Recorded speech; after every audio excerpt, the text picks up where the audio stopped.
Everybody's asking the same question. What is on and what is off in South African motorsport? Well, tonight we're going to try and answer as many of those questions as possible.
Well, folks, even to you one and all, and welcome to Second Gear Talk Show. Everybody's asking the same question: what is on and what is off in motorsport? Well, we're going to try and answer as many of those questions as we possibly can. We're going slightly differently this evening. We're only going to be going out to 4 different sites, that being a Racers blog, the West Bromwich Commentators page, Second Gear Talk Show, and then also to Rage Productions, and that's going to be via a link from YouTube. And well, let's see if Facebook can throttle us with that idea. And then, yeah, for the rest of the country thereafter, Frankie Yernis from West Bromwich Commentators Association will be doing the necessary shares from there. So those of you that are only picking it up later on this evening, that's the reason for that. Just trying to have a look and see exactly how it works with Facebook in terms of throttling people that do a lot of bandwidth or whatever they refer to it as. Either way, for those of you that have joined us this evening, all right, so what is happening right now? I've got a list. I've got a couple of lists of exactly what's going to be on and what's going to be off. Is there a straight down the center line of what's happening? No, there is not. Before I give that information, a big thanks to Cape Industrial Flooring, Car Care Clinic, Cape Active Used Motor Spares, Titan Tools, PE Oval Tracker was there on Saturday. What a blast. For those of you that didn't get to see the live stream, you missed out on a biggie. Tiger Wheel and Tie in George, Rage Productions, Science Extreme, West Cape Space, Kalani International, and I will tell you soon whether Kalani is going to be on the 10th or not. GNA Motorsport, Bankos Videos, Klein Plassie Mega just finished off their season. Brilliant last meeting. Capricorn Petroleum, where we get all our racing fuel. West Bromwich Automotive, Chauncey Archer, fantastic to have them on board. Pertamina, Fastron, Rally Sprint for all. That's one of the ones that I don't know if it's going to be happening. Probably you'll find Destim's watching the show, and he will give us some information during the course of the show, and then Ferro Break down in Port Elizabeth. So is there a straight line? No, there's not. A lot of things have been cancelled. A lot of things have been rescheduled, and a fair amount of stuff is actually going to carry on. So let's start off with MSA. Postponement of Motorsport South Africa events. In terms of the Government Gazette published revised level 4 lockdown regulations and the massive surge COVID-19 cases in Gauteng, MSA has taken a decision in consultation with event organizers to postpone the following events. Now, I'm going to give you a list of events that's being postponed, and then there is another list thereafter that is cancelled completely. So what has been postponed? For the 3rd of July, the Riversdale Regional and CSMX Club Enduro Championship, that has been postponed. The Desi Drags on the 4th in KwaZulu-Natal, that's been postponed. The Super Drift Desi Dogfight from Desi Raceway, 9th and 10th of July, that has been postponed. The Regional Extreme Festival in Mpumalanga at the Red Star Raceway on the 10th is postponed, not cancelled, just postponed. Border Regional Oval Dirt Championships are due for SA at the Border Regional Club Summer Pride Showgrounds in East London on the 10th. That's been postponed.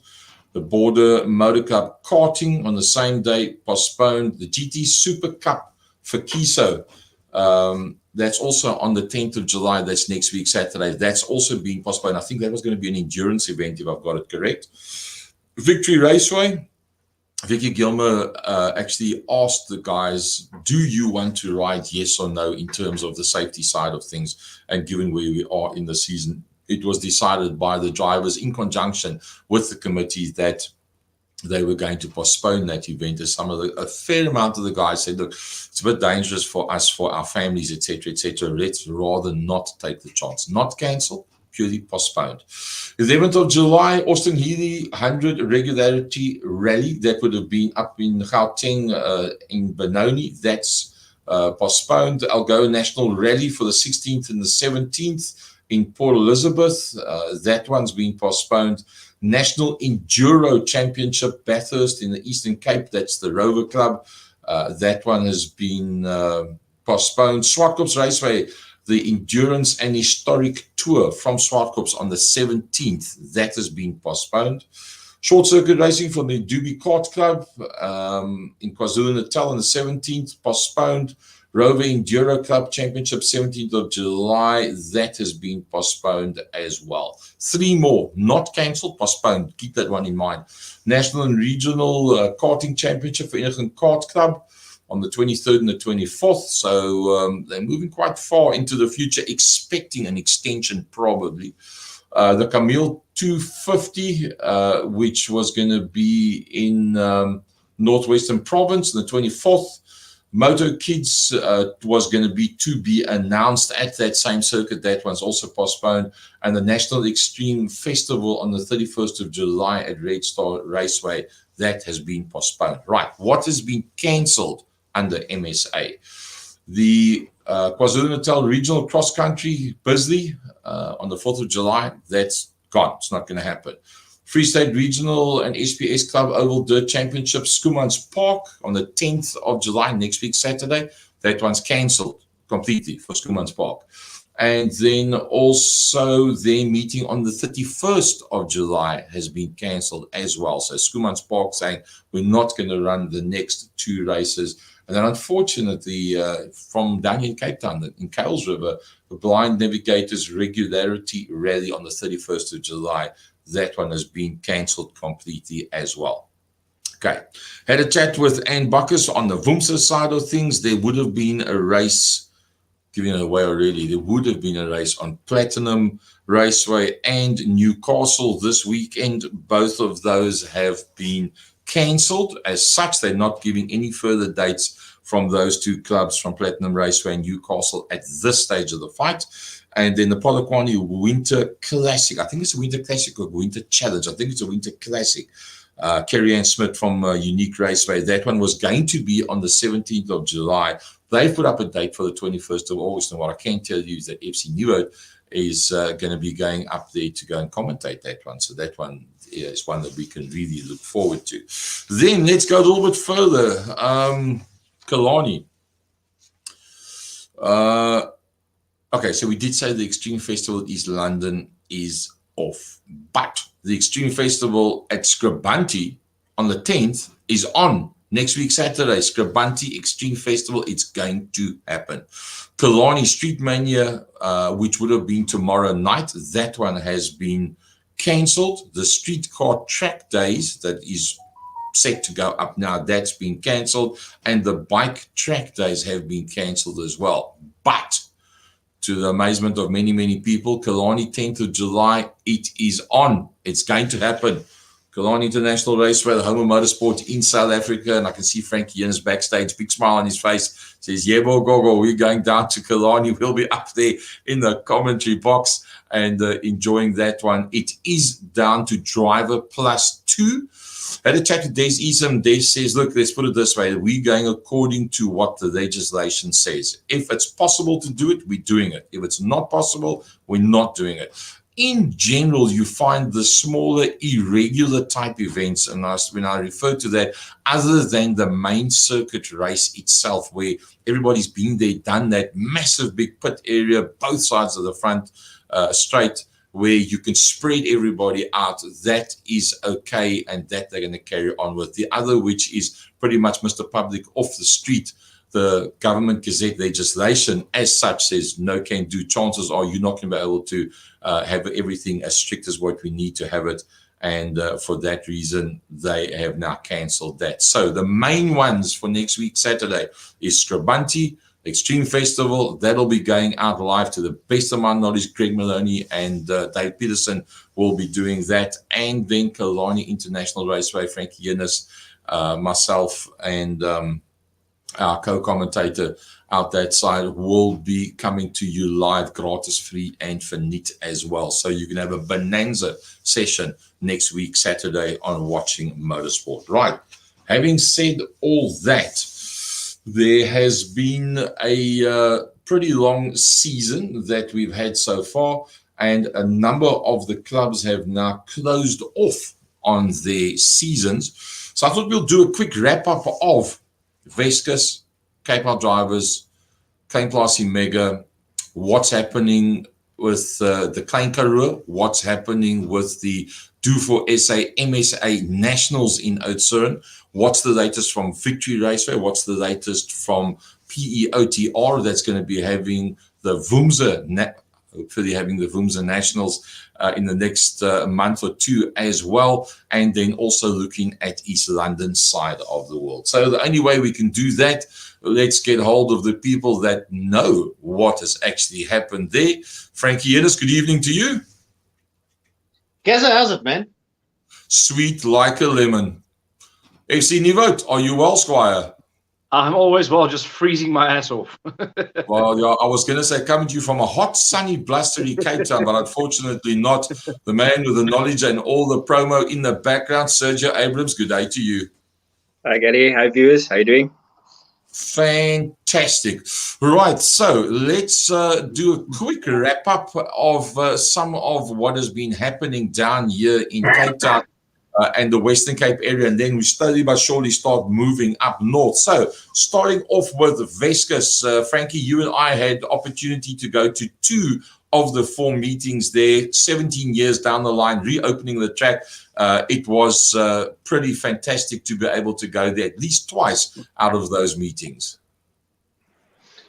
Absolutely amazing stuff. A big thanks to Brennan Green, Jimmy Green, Jean Favey, and everybody else that worked so hard.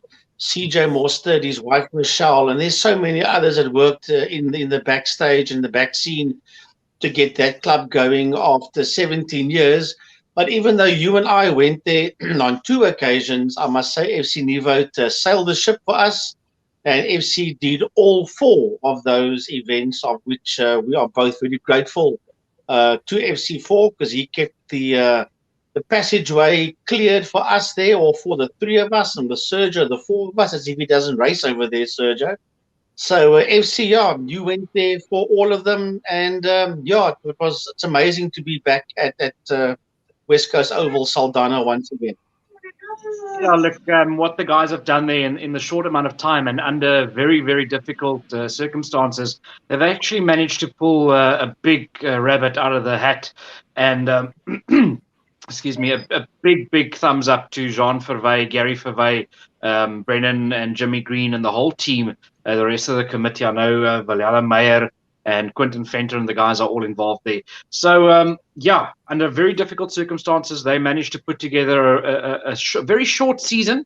They just ran the first half of the year as their official season, and they'll kick off the next season in September, October, around about there. They're still just fine-tuning their dates because there is a date that they are clashing with Mega Oval, and they're just fine-tuning it to see if they can't move that date a little bit earlier.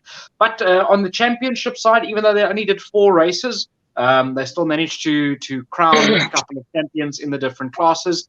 And they ran about 8 classes on club championship level, of which 6 classes actually had quite a nice big field, and the guys could really compete for those championship points. Starting off with the heavy metals, probably one of the most competitive classes out at West Coast Oval.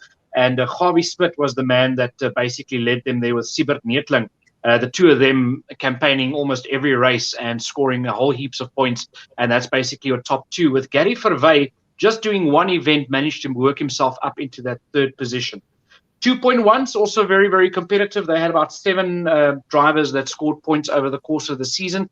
Brennan Green was the absolute cream of the crop out there with that 71 Westkar Bakwerke Torque Lubricants course, are really dialed in for the West Coast circuit. He's managed to pull off that win with Jan Mostert from Tigerberg Pools coming in that 2nd spot, with CJ Mostert also showing that consistency can get you a top 3 at the end of the season. 1660s also had a nice field out there, but undoubtedly the man to catch out there, being there every race, not picking up major problems, was Valiala Meyer, and he's managed to bag that 1st position, with Quentin Venter swapping between the Mini and the Golf at stages, and coming in that 2nd position, with Kyle van Dijk finishing in that 3rd spot. V8 saw a whole gaggle of drivers come in and go out, and at the end of the day, it is also Gawie Smit. He's made it a double for the season with the heavy metals and the V8s taking that championship win, with Dwayne Prinsloo, Thor 2.0 from Colford Vervoer bringing in that 2nd spot, and Corna Janse van Rensburg only campaigning one event with that number 7 car, but managed to earn enough points in that race that he did to finish off in that 3rd place. The hot rods were actually quite competitive this season, with Hankoch Brandt, Eugene Zochby being the top 2 guys to catch there, with Hankoch doing the majority of the races, and he ends up in that P1, with Zochby in P2 and Andries Brandt bringing in the 3rd position. A-class midgets, De Wet Brits, he's done enough to grab a title for himself this season in the A-class midgets, with Lami Kotze being really strong lately, campaigning at most of the circuits around the Cape area, and he comes in that 2nd position, with Sean Jordan finishing in 3rd place. Unfortunately, the stock rods and the juniors, they had full fields on the days that we raced, but in each case, like the stock rods, only had 2 campaigners for the whole season. One raced one event, the other one raced the other event, both finishing on 80 points. So not quite sure how they're going to handle that. And Stian Smit being the only rookie that belongs to West Coast, the rest of the drivers all being mega visiting drivers. They've even put together a nice show for us with the V8 sprints that have made an appearance at West Coast, and we look forward to seeing the sprint cars there a lot more often, and also seeing the field growing with a full season of racing going ahead of for us for 2021 and 2022. Well, there we go. A nice little wrap up there from FC Nuvo on Vescas. I do believe that Jimmy Green has been a little bit ill recently, but it is going okay. So a big thumbs up there on that one.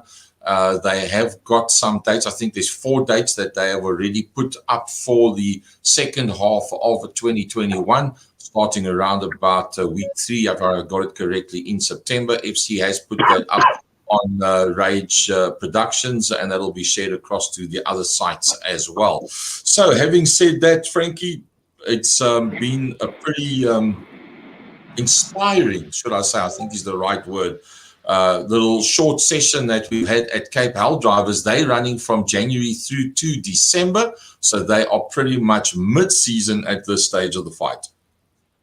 Yeah, Cape Hell Drivers changed the whole look of their championship. Instead of running from September into about May, and then doing Oh. the second half of the season Yeah. after that. They've decided But that's run a that's calendar okay. year. Your first half of the season goes from January to May. Then you take your winter break, and your second half of the season starts, in this case, 21 August through until the end of the year. And then you have your annual prize giving. So they have done 3 races. They would have done 4, but they've done 3 races at the first half of the season. And so far in the stock rod category, it's Kayla Jones that leads the stock rods from Michelle Brunt on 266 and 239 points. So the 2 lady racers over there are showing the rest of the guys what it's like to find a checkered flag in P1. Gary van Dijk in the Opel Corsa sits currently out there in that 3rd position. He's got 230 points.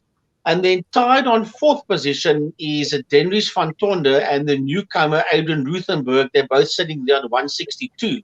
So that's a top 5 in the stock rods for the first 3 races of the 2021 season. Moving on to the 1660 category, well, the 2 drivers that we expected to dominate is sitting currently 1st and 2nd, namely Darren Baton and Nicholas van Tonder. Darren so far on 233 points, and Nicholas on 225, with the second half of the season still to go.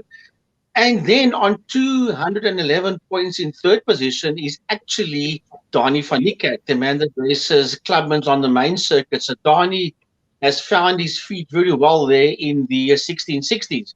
Moving on to the 2.1s, there's pretty close after 3 events. Mark Fontini currently leads with 258 points, followed there by Daniela de Souza on 233. But then it gets pretty close for 3rd, 4th, and 5th positions after 3 rounds, with Jono Baton on 226, Eugene Griston on 225, and Hani Hanekom on 220. So there's only 6 points separating 3rd, 4th, and 5th when they move into the second half of the summer season.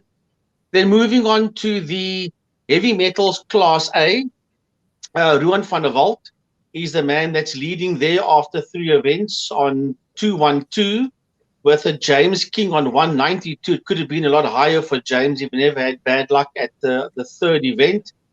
And then Harvey Smith and Sibad Netling, they've also done stints there. They not only boast the Vescus oval number, but they've got A numbers as well.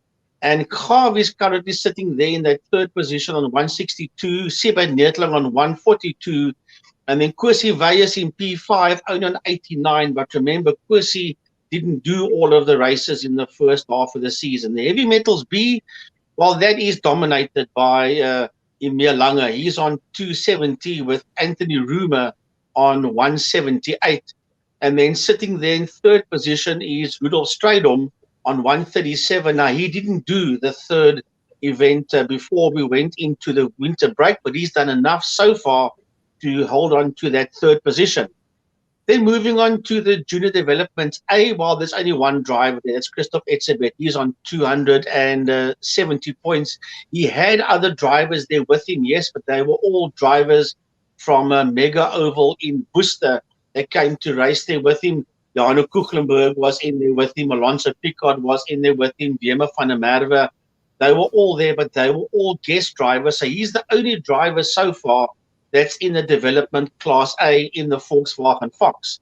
Development class B, well, that is led out by Stacey Loubser. Well, as a matter of fact, 1st, 2nd, and 3rd so far in the mini championships is lady races. Stacey Loubser, Tamika van Niekerk, and Lisa Loubser on 263, 243, and 194 are currently sitting 1st, 2nd, and 3rd in the mini championship.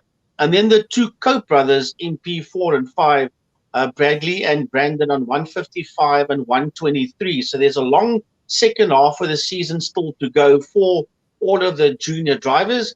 And then rounding off is the Super Saloon category. Martin Netling, well, he's running away with it. He's got 249 points. 2nd is Stephen Becker, only on 80. And 3rd is Renette Rousseau on 64. And there was one event at the beginning of the season when Willie Germeshuis came to play there in the Super Saloons, and he actually beat Martin Neethling at that event. And then also there was another event where Martin Neethling didn't finish. Otherwise, he would have had more than 249 points. That's a dominating display so far by Martin Neethling. And then as FC said, with Weskus busy doing their thing and hosting the sprint cars at once upon a time at the last event, our last event, Gary, they had the E36 BMW Cup drivers that came and had a lot of fun. And as far as I know, there will be more of this towards the end of the second half of the season. But that's where we currently are with Cape Town drivers so far at the end of the first half of the 2021 summer season. Well, I must say, overall, I think Cape Town drivers' comeback has been utterly amazing, a lot better than what a lot of people expected. And I do believe that once the spectators are allowed back there again, I think that you're going to find Cape Town drivers is going to be in a pretty reasonable position. It was looking pretty disastrous at one stage of the fight, the way things were going. And I think a big testimony to the present committee that have pulled it off and got it back to a very realistic situation given COVID-19. Okay, so I see there was a comment there earlier on why was East London cancelled. That was a decision that was made by the governing body, not by the club themselves. They were just told, listen, that's it, you're not going to be able to get the permit. What's the latest from Victory Raceway? As I said earlier on, they did have permission, they could. They decided, let's ask the drivers and let's determine from there, having asked the drivers and determined from there the response that they got, decided to then not go further and have that meeting at Victory Raceway. Further dates thereafter, not confirmed at this stage of the fight for Victory. They are now also going to sit tight and wait and see and once again consult the drivers. I like the way they're doing that one. Nice one, Vicky and Elton, for consulting the drivers and then making the necessary decisions from there. Right, PEOTR was there on Saturday, and I tell you what, one of the most well-organized race meetings I've seen for a very long time. The marshalling, the medics, the pit crews, the way they got the cars out of the gates and off the circuit, the recovery guys, COC, classic, utterly classic, a real class show. They actually are sitting in a committee meeting right now as we speak, and once that information becomes available, we'll bring it through to you. The big call there being what happens to the Nationals, the Vumsa Nationals PEOTR 2021. That was going to be, I think, about around 23rd, 24th, 25th, somewhere around there in September. Is it going to happen? Yes, he wants it to happen, but he doesn't know at this stage of the fight whether it's going to be possible for that to happen or not. So as we get nearer the time, it will be determined. That's going to be a 2-day event because of what they are expecting to be lots and lots of entries. So that gives you a rough idea of what is happening at those 3 clubs up there. Let's take a short break and pay the bills, and we'll come back to you with more of Is It On or Is It Off? Wescape Space. Just hold.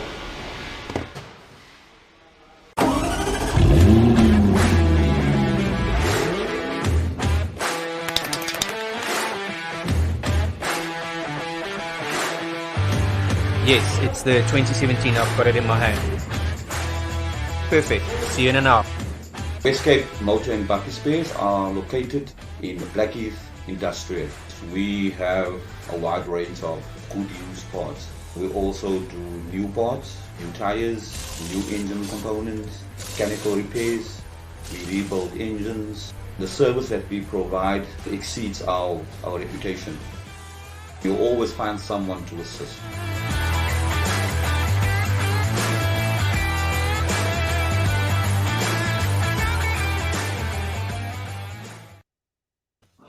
All right, going one step further, what's happening down at George Motor Club? To the best of my knowledge, and this one I speak subject to confirmation, having had a chat with Peter Henning and numerous other people down that side of the world. To the best of my knowledge, their next meeting is cancelled, but not sure what's going to be happening thereafter. As soon as you have that information, we'll bring that to you. Now, the other big talking point was Oudtshoorn. What is happening at Oudtshoorn? Klein Karoo Kampioenskappe, and then also the national that was planned for there as well. So the man that's the most knowledgeable on that one, take it away. All right, folks. So obviously the Klein Karoo has been cancelled, and I think that was a good call by Dirk and the team there, because if you look at the current state of lockdown levels, definitely the right call was made. Obviously not to cancel, but to postpone to the end of later in the year. The 9th of October is the date scheduled. So at the moment, I've spoke to a lot of the drivers. We had 122 entries confirmed, and it was a month ago. So a lot of heartfelt from everybody that it was postponed. But confirmation from the drivers, they are still interested. A lot is still keen. Despite having run nationals back-to-back, they still want to do the Klein Karoo. So we're still looking good for a big Klein Karoo this year for 2021. Then speaking to Leonie this afternoon, the Do for SA Nationals is scheduled for the 28th of August. That's still on at the moment, but they will take a call when the next announcement gets made on the 11th of July. So only then we'll be able to determine if we're going to proceed marketing the event or if there's also going to be a reschedule of that date. Okay, Sergio, you enjoyed telling Dirk van der Westhuizen, I'll get the necessary people, you make a plan as to what you are going to do to make it work. Having spent the weekend up at PEOTR with Johnny Vates and looking at the way that they're going to run a Friday and Saturday, it's just a case of whether they're going to be able to. Do you foresee Dirk doing something similar with Klein Karoo, or is the intention at the time that you went to cancellation to try and have a situation where everything gets run on the same day? Well, the big question regarding running everything on the one day is obviously the curfew time. If you look at curfew now sitting at 9 o'clock, definitely not possible to do the one day. If the restrictions lift to around maybe 11 o'clock, then we can look at starting 10, 11 in the morning, run through all the classes in one day. But obviously we can't make that call yet, so we'll have to just hang tight and see what the regulations does in that time. Okay, so that is also a possibility. Sure, it's going to be mind-boggling if all of those meetings come off in that very short period of time. FC, you were set to go up to Polokwane. You were also set to go up to Oudtshoorn for the Klein Karoo and the Nationals. Frankie, you were also in for the Nationals as well. So, yeah, heartfelt by all of us. Sergio obviously would be at all of those meetings. He doesn't wait for us. He climbs in his car and he goes by himself. Let's have a look at what's been happening at Klein Plaasie Mega. Now, Klein Plaasie Mega, undoubtedly the biggest, most successful oval track in South Africa right now, gravel or tar, given the numbers that of drivers that they have there. And it's been brilliant. It's been an amazing season. They've had their ups and downs. They've had the necessary hakplekke, let's call it hakplekke. But that's what happens when you've got so many people and such competitive racing. In the V8 class, SKP Bou Contracteurs, the sponsors for that one, Manfred Uhl, ex-sportsman of the year, taking away that one. And, well, I suppose everybody pretty much expected it, let's put it that way. JD Tritter was on his way to getting that championship, and actually had him on the Second Gear Talk Show just a couple of days before the last meeting of the season. And, well, there was little doubt that it was going to be Happy Chappy. He was going to take it away. And unfortunately, getting ill and having bypasses and having lots of problems literally stole that championship away from him. JJ de Wet also coming through in the top three, and in fact, the last meeting of the season coming out tops in that class and being the top point scorers. Also doing pretty well for the season, Peter Legrange Sr. He found himself in the top four there as well. The A-class midgets, that was a pretty close run affair there, FC. I know you pretty much linked because of your best players are in that class. And sure, some blindingly quick midget racing down at Klein Plaasie Mega. Yeah, definitely. The A-class midgets was definitely showing what they were made of. And it was very, very tight throughout the season between Wessel Rabe and Skalk Swart.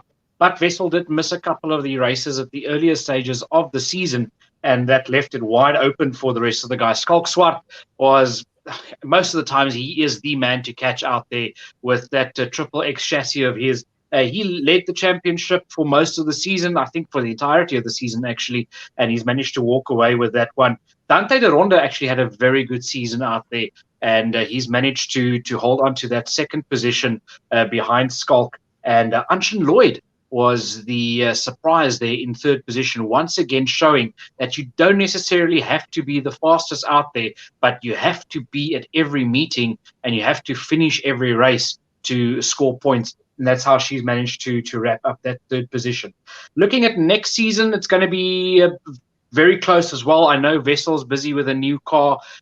We all know that Chucky, that car that he bought at the beginning of last year already, just before the lockdown set in the first time, car eventually got loaded in the States. It has arrived. He started stripping it. He's made changes to the chassis as well. And that new 27, well, we call it a new car. At this stage of the fight, it is the latest chassis, imported chassis that is available in South Africa, is that 2017 Chili Bowl chassis that Skalk now is busy prepping for the new season. Oh, pretty interesting stuff there. And then looking at what's been happening with the Class B midgets, Timothy Perry there on 468 ahead of Andre Lotze. But FC probably the man to catch there the whole season whenever it was going well. Although he missed the first 3 meetings of the season and didn't finish the last one, you got to have a look at the likes of Francois Bottas. Yeah, well, let's look. Bottas was caught out in a bit of a technicality. He did race the entire season, but according to the rules of WUMSA, if you race on a day license, you do not qualify for club championship points. And Bottas, unfortunately, didn't read that in the rules, and that's why he missed out on the points on those first 3 meetings. He had a couple of bad luck in 1 or 2 of them as well, yeah, undoubtedly the man to catch out there. But in the last half of the season, managed to claw back enough points to finish there in that third position. But like you said, Timothy Perry, he was right there on song. I mean, if we look at where he started with that car, that used to be the if I go back all the way now, Benny Olivier raced that car at the old Worcester Bank circuit. They then resprayed that car in all kinds of colors. It was called the Lollipop car at one stage. And just, you know, when Timothy got into that car, we all thought at one stage that Timothy was going to die in that car. But over the years, he's managed to work his way up with the car, managed to get the right bits in there, and he's had a brilliant season out there to finish P1. And I'm proud to speak about the second place man, Andre Lotze. I had a hand in building the car that is out on circuit there that he campaigned this last 2 years or year and a half with. But Andre finishing there in that second position, and we spoke about this at the last event, with him having claimed that second position 9 years in a row at Kleinplasie, whether it was in the Kleinplasie Raceway Gauze or as Mega Oval. The last 9 years finishing on the podium by the end of the season in that second position this season out there. Skalk Kutsia, he's managed to work his way up there into that fourth position. I'm led to believe his girlfriend, fiance, wife, the missus, is taking over the reins of that car, and Skalk will be moving up into the A class. And then also we've had JJ Whitehorn and John van Skalkwyk out there as well. But I do believe we are losing JJ Whitehorn into the new season. That car is up for sale or on the raffle on Nastasia Whitehorn's garage sale. Yeah, that's a pity, that because I mean he was coming along pretty strong with that motor car, and the fact that he's decided to sell it, I think that's a bit of a loss. He could have become one of the top 3 contenders very easily for the upcoming season, no doubt about it. Looking at the heavy metal class, there's a lot of interest in the heavy metal class, not only at Kleinplasie Mega, but throughout South Africa. And Frankie, we're lucky to have a nice contingency of heavy metals down here in the Western Cape area.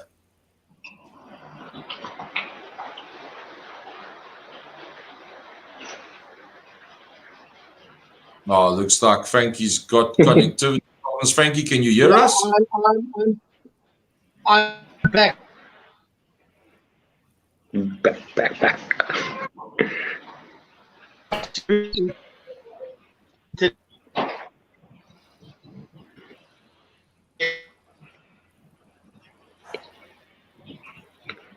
Unfortunately, Frankie running into a problem there with the signal. It's for those of you that aren't down here in Cape Town, it's howling weather outside at the moment. It's very, very bad. His signals actually dropped off a couple of times. FC Willigerme says from Weerme van der Merwe, reigning South African champion, not much between the two of them. Peter Immand, man from Discount Boards, coming through very, very strongly to pick up a third overall there. But it's not all over said and done for the Ford guys as opposed to the BMW boys. The likes of Tola Trisky and Gerdus van der Westhuizen doing a pretty decent job and turning into the top 5. Yeah, look, we've said for a while. I mean, the class started with these standard Fords and Nissan Skylines and all of those things, and of late the BMWs have come in and just taken over, because for relatively less money you can make those cars super competitive. And to keep up with them, the Ford guys would have to spend a little bit more. But keeping in mind Tola Trisky, Gerdus van der Westhuizen, and even Cor van der Westhuizen with those Ford Sierras, those cars have been running a while, and they've just dialed in those sweet spots now that has made them just stay in touch there with the BMW guys. And look, when the BMW guys trip over each other, they do it spectacularly. And then the Ford guys are there waiting to grab onto those points positions. And that's what's brought Tola Trisky and Gerdus up into that 4th and 5th place. And even Cor van der Westhuizen, even after missing a couple of events, is still sitting there in that 8th position. Sure. Well, I'll tell you what, it was pretty interesting stuff also in the hot rod class. Let's hope that we get Frankie back up on screen. His signal is, once again, he's dropped off. The Beautiful Day Truck Center hot rods. Well, Sergio, you had a chance to watch them. There's normally a couple of races between yours and theirs, and I know you always keep tabs on it. Al-Rufal Yun, a lot of people said when this young lad was put into the motor car, too young, can't do it, not possible, not going to happen.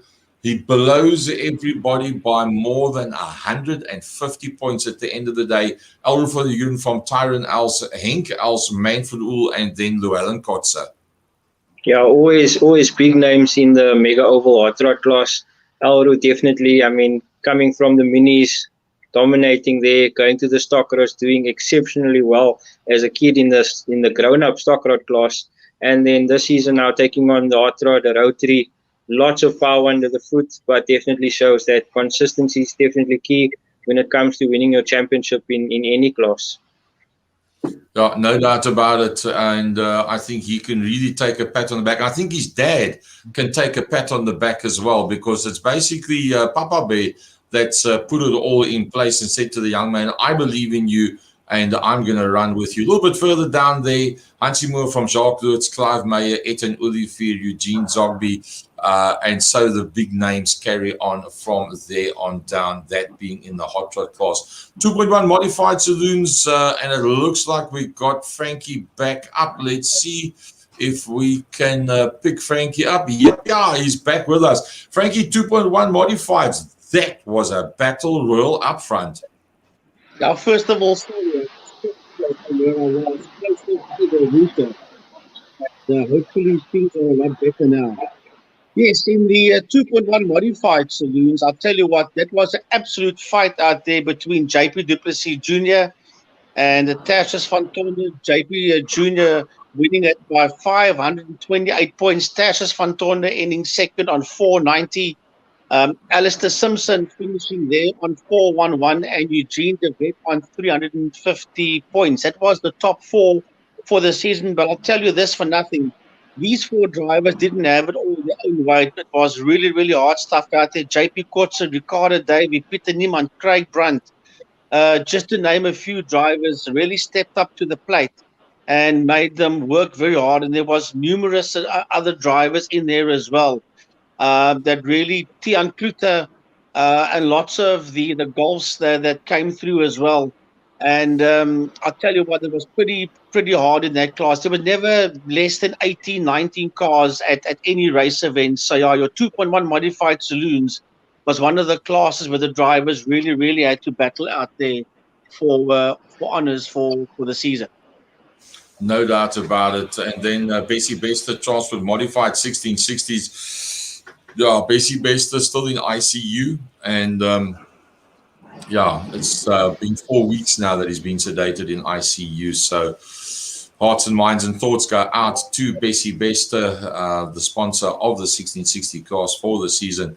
But FC, I believe we've got the best of the best of the best of the best 1660s in South Africa. And I know that Brendan Kelly has said, Icona, you have not seen the best of what's happening at Victory Raceway, what's happening at PEOTR, what's happening in East London with the Zane Nickelbines and Wesley Collinses and what have you of this world. Then you speak to the man that won our second commentators competition from Bloemfontein, and he says, you don't seem to understand what we've got up here at Schoemans Park and at Bloemfontein Oval as well.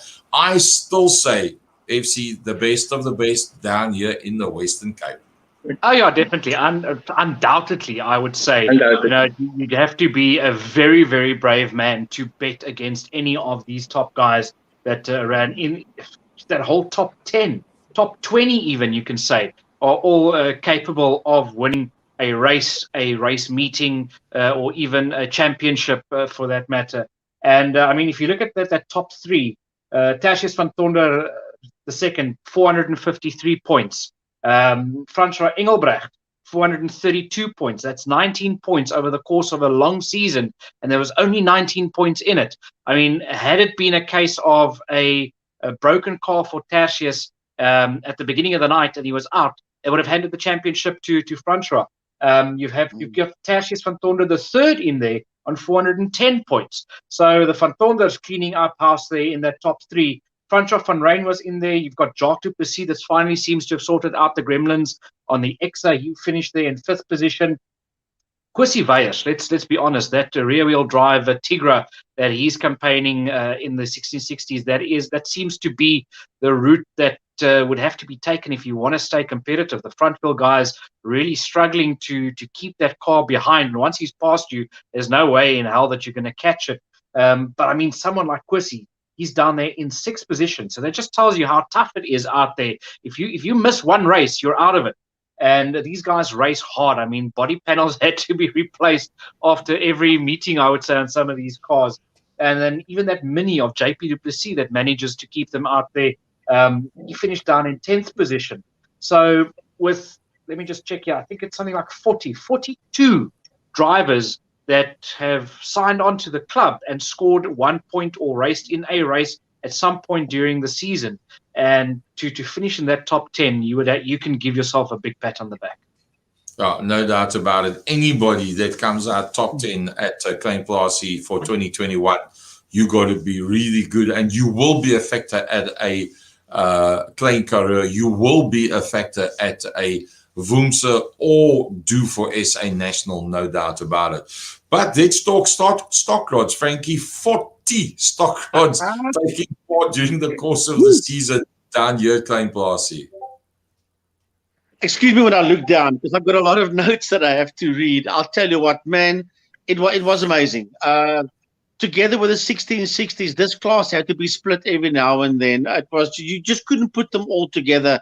I think the most amazing race that we had with the stock rods was I think it was our second last championship event, when we had 26 stock rods in the final, and I think 23 or 24 of them finished. There only one or two pulled off with mechanical problems.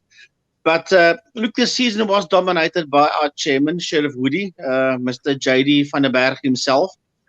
He won it with 523 points at the end of the day, and he was just unstoppable. And he deserves it. He works hard behind the scenes, and he plays hard on the racetrack, and he thoroughly deserves it. Lloyd Scaife finished second in the championship, and he was always in there. He was never left behind, always in the front half of the pack, hunting towards the business end of the field, and that gives him second overall for the season. Christo Krokamp, relatively new is Christo Krokamp. He finishes third in the club championship, and he'll be pretty chuffed with that one. Our good friend, Mr. Sergio Abrams. Man, Sergio just missing out a top 3, finishing in P4 with 368 points. So I think if Sergio had, Sergio, you can jump in on this one. Just a few less little minor issues here and there could have been a I top set out 3. one race. Yeah, I set out one race. That's how And close that it is. also counts heavily, yeah. And then Nastasha Whitehorn, who was a favorite to get a top 3, she also had a few issues and missed out on 1 or 2 races, finishing in 5th position on 362 points. But added to all of that, you still had the likes of Stefan Swart, you had Petrus Ferreira, you had Leon de Jager, you had Jandre Versage, you had the Bredenkamps in there, you had Jandre Wessels in that fight as well. Oh man, the list goes on and on and on. Marco Gericke, and it just there's a never-ending list. Janine Els, the other lady racer, and it was that class. If you won that class, you really had to. You had to be tough as nails to win that one. And together with the 1660s and the 2.1s and the heavy metals, those were the 4 classes. Look, all the classes there were interesting. I mean, brilliant stuff by the entire committee. All 4 classes, brilliant. But I think your 1660s, your stock rods, your 2.1s, and I'm going to say your heavy metals, I think those classes had the crowds at the end of their seats. Those that were allowed to be there and those at home were sitting on the ends of their seats. Yeah, no doubt about it. I think that if you look at something like the pink stocks, and it looks like the pink stocks might be discontinued from here on out. Sergio, from a racer's point of view, seeing the likes of Unita King, Charlene Anderson, and Mina Ellis coming out at the top 3, surely you've got to see them as a force to be reckoned with if they get added into the factory stocks at the beginning of the new season, if I've got my facts correct. Yeah, I think you're already way late with this one, because I know the likes of Mina Ellis, Mia Ellis, sometimes even Charlene Anderson, they go to race at Bredasdorp, and there they race in the stock rod class. I mean, sometimes also the girls went to go ride in the Vescas with the stock rods and also giving the boys a hard time. And already in the class, we've got Nastasha Whitehorn on the dirt, and then there's Janine Elf. And then also, if you look on the tar, you've got Kayla Jones, Michelle Brandt. So the ladies definitely can mix it up with the boys any day. Yeah, no doubt about it. And that one ending up, Unita King pulling off her first championship from Charlene Anderson, who came on very, very well towards the end of the season, from Mina Ellis, Mia Ellis. Marilyn Nell, it was nice to see after her rollover incident. There was a piece that was put on recently by one of the family members saying that the hand is actually recovering pretty decently, and all things being equal, we might even see her back out on the circuit again. LG Towing Junior Development, the minis and the golfs. FC, I'm going to put you and Frankie on together for that one, because I tell you what, that was some pretty decent stuff that went down between them. Yeah, no, definitely. The juniors really went at it hard this season. I mean, even when they went down to race at Vescas as a group, the racing was really, really hard between not only the mini group, and even though they're not racing for the same points, but even with the minis racing against the golfs, it was still extremely hard racing between them. And even though she took a tumble, a very hard tumble, I should add, planting that mini up into the air and landing nose down, Emma Lagrancy still pulled it off, and to take the win there in the junior minis with Grant van der Westhuizen, his first full season racing that car, and he's managed to get together everything there for that second spot. And only 10 points behind him was the 119 mini there of JD de Tooy. Some very, very hard racing between the mini drivers. And then also we had Peter Lagrancy, and who's a lot younger than Emma, and Hendrik Forster Jr., and they were the top mini racers. Alonso Picard was in there with them once upon a time before, at the end of the season, she moved over to the junior golf category. But yeah, I think Emma Key deserves this championship after that tumble that she took. She thoroughly deserves to pull this one off. And in the junior golfs, well, there was Wema van der Merwe Jr. There was nobody that was going to catch this young man. Although, I'll tell you this for nothing, MJ van der Westhuizen gave him a run for his money whenever and wherever he could. And there were a lot of cheers for both Veerman Jr. and for MJ around the Oval. Clearly, both of them favourites. Jaden Brunt, a young man that got a top 3. He deserves a top 3. He even got a maiden win at the last event. So this young man coming on strong. He's the son of Craig that races in the 2.1s. And then Jano Kuchlenberg finishing 4th in the club championship. And I think he'd be slightly disappointed with himself. He finished on 1 point behind Jaden. Jaden at 4.42, Jano at 4.41. And Kuchi's had a bit of problems out there, but he would have fancied himself to get a top 3. But there's always the new season. And then Jaco Jacobs was always in there. And then at the Wynland, he fried that motor completely of his the Friday evening. And then the following, the second last event, he came back and then he had issues with that car. And then we never saw him come out for the club finals. So he was a contender for a top 3 at one point in time. And then, of course, Alonso Picard, that still needs to find a feet out there in the Junior Developments A. That's a golf category. And I'm sure once she's got that car sorted out, she'll be right in there with the mix. But I'm looking forward to see not only these youngsters, but more youngsters coming through for the 2021-22 summer season. And What's nice about this formula of the junior classes, it's to see how these junior drivers develop over the course of a season and since when they got into the sport. I mean, we've had multiple champions that started out in the mini class. We've got Kwesi Veyers, you've got Janu van der Westhuizen, you've got drivers on the main circuit, Kyle Wiltshire. All of these guys started in these junior formula and they've worked themselves up. And if you just look at this group specifically, someone like Hendrik Vos Jr., he was one of the quickest minis out there. He's now racing, he's still in his teens, and he's now racing in the heavy metals, actually beating his dad on occasion.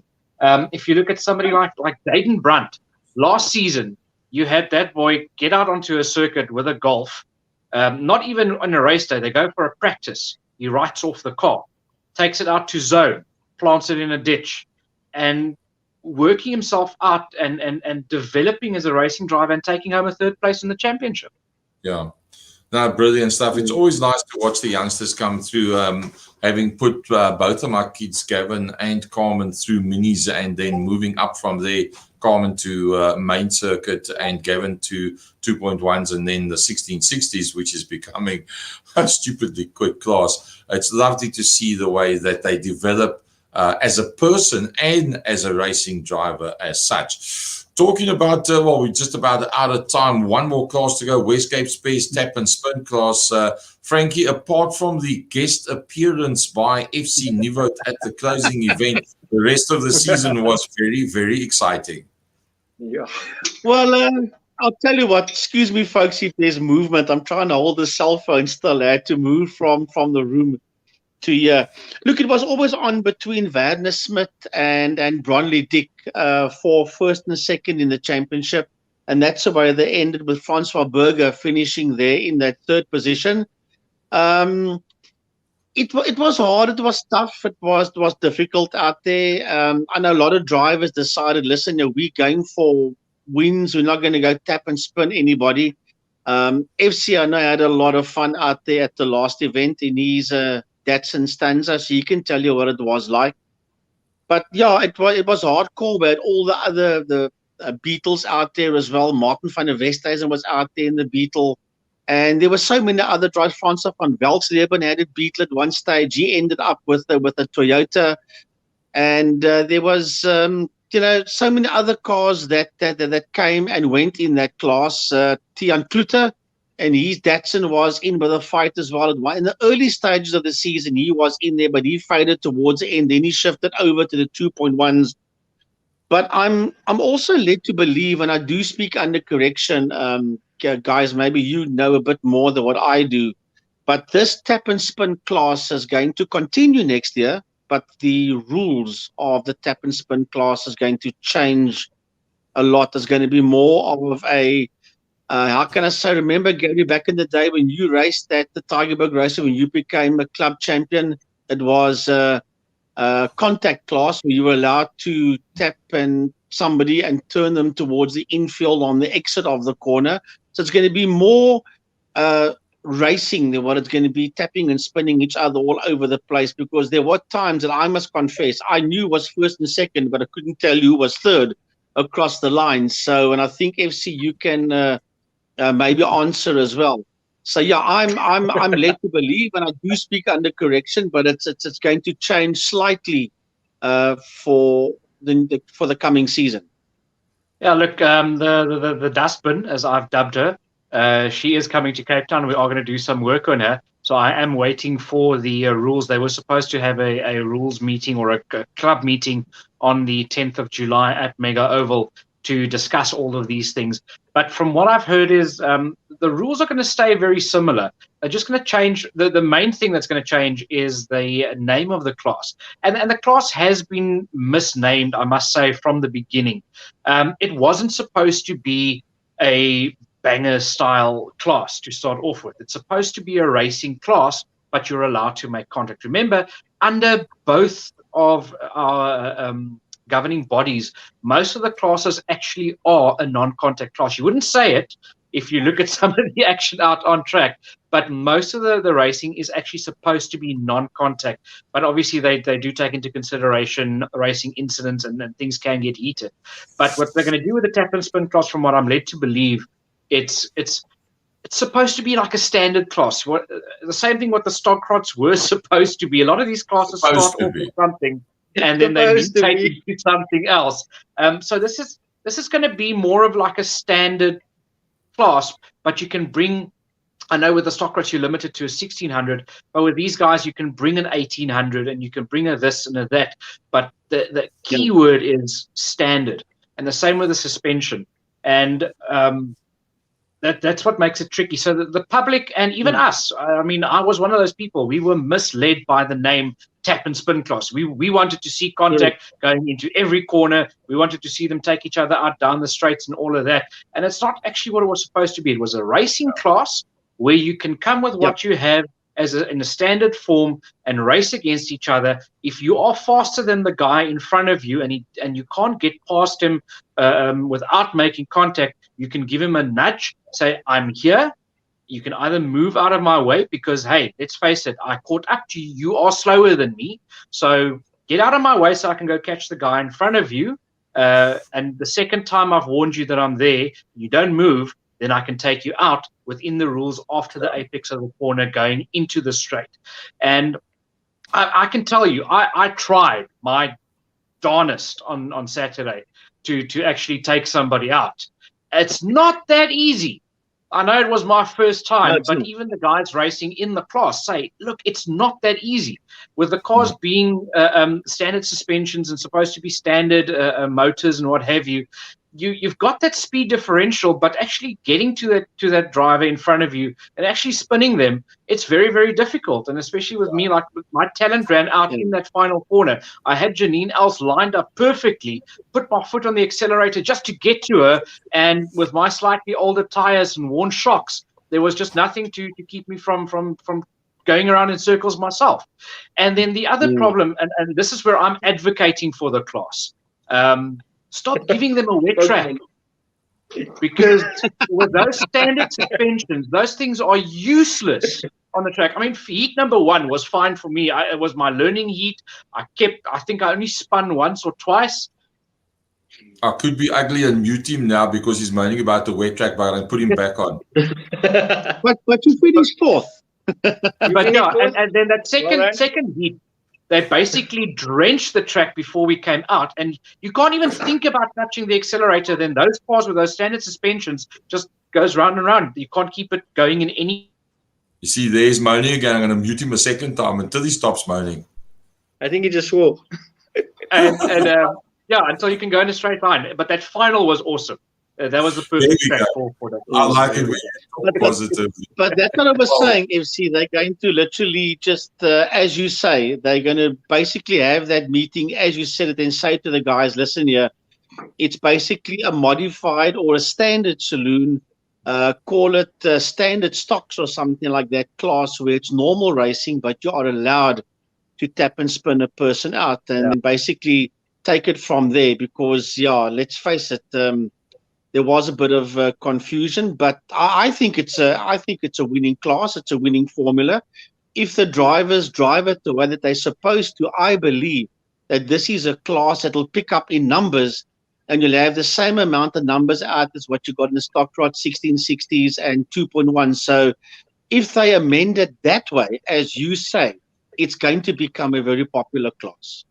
Yeah, no doubt about it. Right, gents, we're going to have to wrap it up there. We're way over the hour. From me and from all the motorsport people in Western Cape and in South Africa, to you, Frankie Yillis, to you, FC Nieuwoud, and to you, Sergio Abrams, for what you guys put into motorsport in all different versions and of what you do and how you promote it and what have you. A big, big thanks to all three of you for your input through many, many, many years, decades in certain instances, for what you do for motorsport, and also your involvement with Second Gear Talk Show and all the car testing that we're going to be doing, etc., etc. From me and all the motorsport people in South Africa, thanks to all three of you. Folks, that's going to wrap it up for this evening. It's been an honor and a pleasure to be here with you, and I think we've answered a lot of the questions. Those of you that have watched the show or have seen the show, let your friends know. They can go and have a look. They can get up to date with what's happening with the different dates and what's happening and what's not going to be happening. But let's hope that it all turns out well. From my side, Gary Fleming, I will see you all somewhere at a racetrack pretty soon. Good night, everybody. Westcape Space. Just hold.